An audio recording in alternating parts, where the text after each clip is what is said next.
responsible because fucking you might lose a whole litter to a predator or something. And so she gave birth, and it was in the middle of the night, and I was trying to stay up, and I had to work, and I was passing out, and I just kind of found these two dead. And then there was another one that was born. It just didn't develop. It was so premature. You could see right through, like, its left nostril and its mouth were the same hole still. It was just so underdeveloped. Yeah. And the mother did not tend to that cat at all. It was still alive the whole time. Yeah. And it looked like it was still had pink flesh. It could have been any mammal. It was just so underdeveloped. Yeah, wow, yeah. Crazy how. Yeah. And she didn't pay any attention to it. She like looked at it, took one look, she's like, that thing's not going to survive. Yeah. Didn't even put any effort into it. Didn't even need, like, can't say didn't even need to know, because she knew, but not in the way we know. Not in an articulate knowledge, like, thought way. Like, in an intuitive feeling, like, just, she felt it. She can't speak, she can't think, but we can speak and think, so I can infer. Yeah. Because we also feel like they do, I think. But, anyways, so it struck me, because for me, it just kind of was in line with this thought that I've had for a while. In a way, your own personal experience, man. Like, yeah. Right? Well, it was like, this idea of fairness is so human. It's exclusive to humans, I think, and compassion. Yeah. And I'll give another example of human compassion. And this is a result of white capitalism, like Judeo-Christian, this culture, is that Robin, we were trying to figure out what to do with this thing, this deformed, premature kitten. Yeah. And it was just going to starve to death if we didn't do anything. And then I was like, well, do I kill it?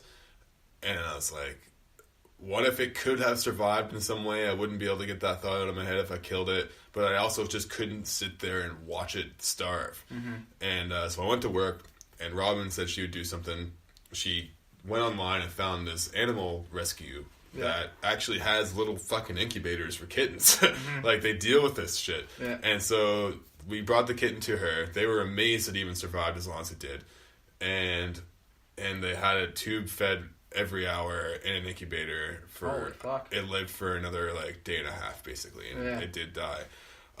But I was so struck by the fact that there was even such a place. Like we care so much about other animals that there's incubators for these deformed kittens, and like the whole all the infrastructure's there, Wow. And then back to this idea about fairness and life being fair, and I having injustice done to me because I was born black or something, and not even acknowledging the fact that you could have just as easily been born black 200 years ago and shit would have been way worse. Right, or you could have been born black 10,000 years ago and fucking shit was great. You're in a tribe, running around. Yeah. That still happens. Anyways, it's like fairness doesn't exist unless humans make it. Yeah. And compassion doesn't exist without humans. And it's just like... Well, we can try to make it. Yeah. We can try to make fairness exist. Yeah. But look what's happening. Like, our, absolute struggle for fairness is creating situations where, like, it's like, okay, we're going to have equality and fairness here in this situation. And the actual implementation of that is creating an extremely unfair situation. Right? Absolutely. Like, the whole thing with Trudeau where he wanted to make, like, it wasn't the Senate, but I think it was his cabinet, like, 50% male, 50% female. Not based off of... anything. But that, yeah. Right, yeah. An arbitrary... Like, I was in for a while, I was getting in a lot of heated Facebook discussions. I can't even be on there, man, to be honest, so... Yeah, I just kind of had this weird sense of obligation or whatever. Yeah. Yeah, I know. Which I was also constantly questioning, but... Yeah, I feel you on that. Yeah, so... But then I had these kinds of comments thrown at me so often. And part of me was just trying to, like, validate things I was hearing from Peterson. I was like, is this actually as crazy as he's saying it is? Because I'm not in the universities. I'm not... I'd see it around, but... And then it wasn't until I actually got involved in conversation. I mean, to the degree that a Facebook comment thread is anything approximating a conversation is up for debate. But, just saying things like, oh, just ignore this fucking white guy, he doesn't know anything. And then other things like, I just took a quick glance at your profile. It's pretty obvious you're just a white man. And I'm like, those are two of the least interesting facts about me. Exactly. And the most obvious. Yeah. They're the most obvious, least interesting. Yeah. Like, why would you reduce anyone to those two traits? You know, like, and put other people on a pedestal because of them, or you know, exactly. It's the exact thing that they claim to be against. It's racist and sexist. Yep, 100%. And like I don't, and this is the thing. I'm not taking offense to it. Yeah. Right. Exactly. I'm not saying because fuck, I have a lineage in my family that's fucking Mi'kmaq for fuck's sakes, right? Yeah. And like. I don't even like identify as any group of anything. Yeah. That's where my offense is actually. Yeah. Right? But of course anything I say, like, you know, if I were to be on Facebook and vocalizing some of my opinions right now, like I'm gonna get the like, well, you're just a white man, so obviously you would say that. Yeah. And it's not. And this is why I've never ever had these conversations before. But still, until I start listening to Peterson and listen to what he had to say, I immediately realized, I was like, oh no, this is something bigger, right? Yeah.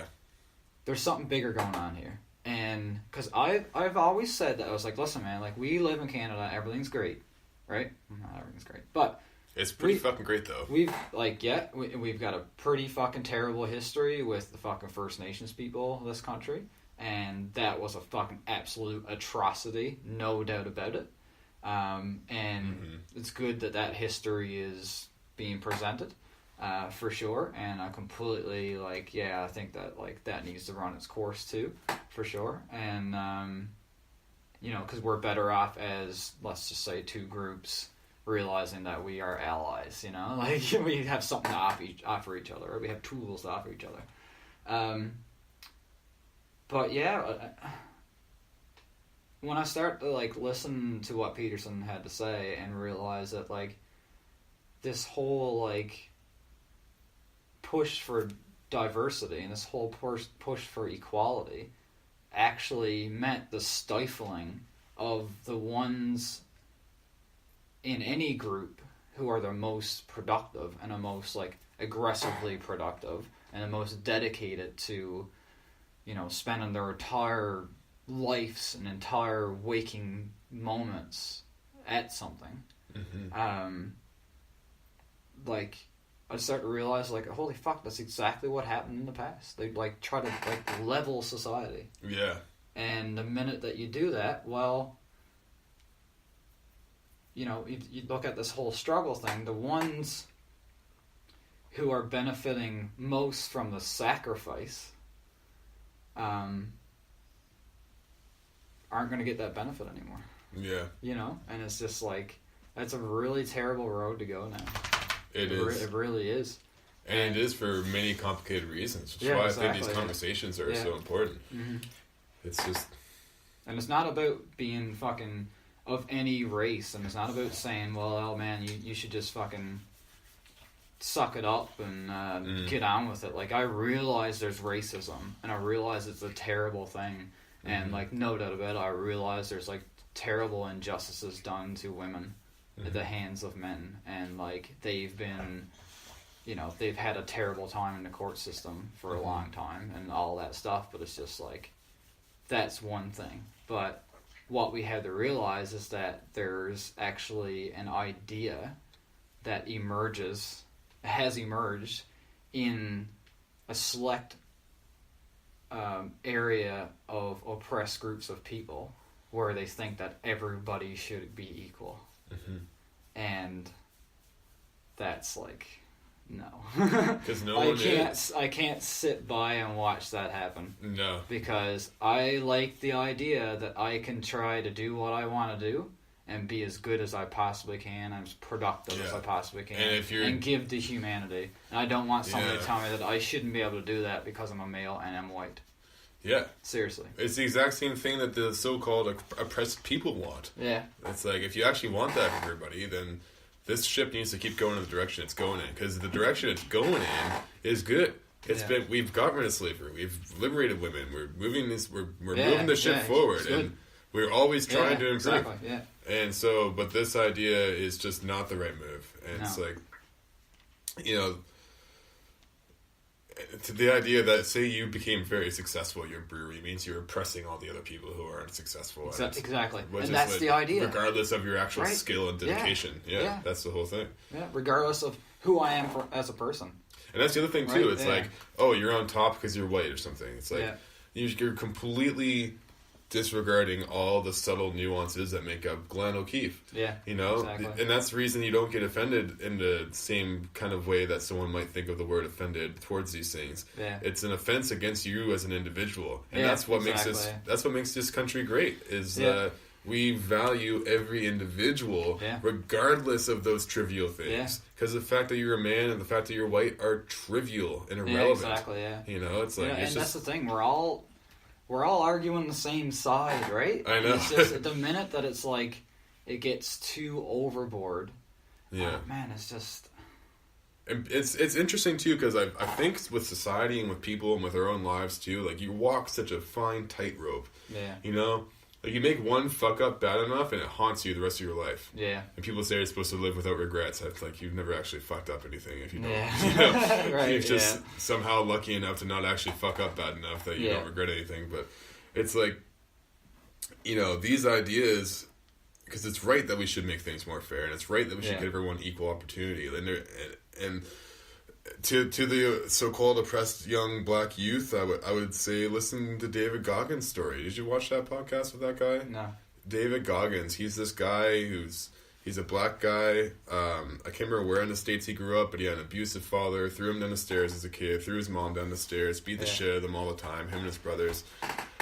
Mother got the guts to leave him, move away, went to one of the cities in the States that had like the KKK headquarters like a few blocks from where he grew up. Yeah. And it was mostly white, and he got called nigger every single day. Mm-hmm. And he just got, you know, like from him telling his story, it's as bad as it gets, it sounds like. No, for sure. Yeah. But now he holds the world record for the most amount of pull-ups done in 4 hours. Yeah. He has the world record for running 100 miles in 30-some hours or something, or 200 miles, 200 miles in 30 hours or something. Crazy, yeah. And he just holds all these world records. He's gone through 3 Hell Weeks with the Navy SEALs. Yeah. He's done all these crazy ranger training and all these other things in the military, very, like, successful in that hierarchy, and just an athletic, you know, fucking god of some sort. Yeah. And it's like, this is a story of a person who wasn't actually trapped in his situation. He changed his mindset, and I'm not saying any of this is easy.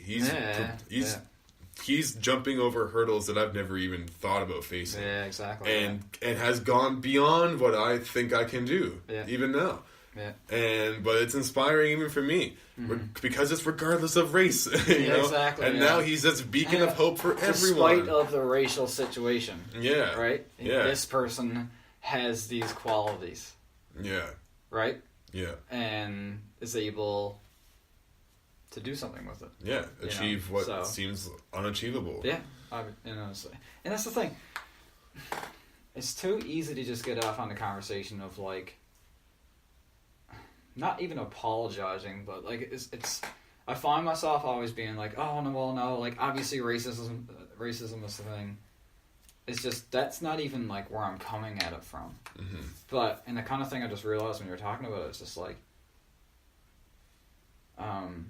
oppression's a bad thing, in ways, right? That's definitely true, but I mean, if we just break it down to like.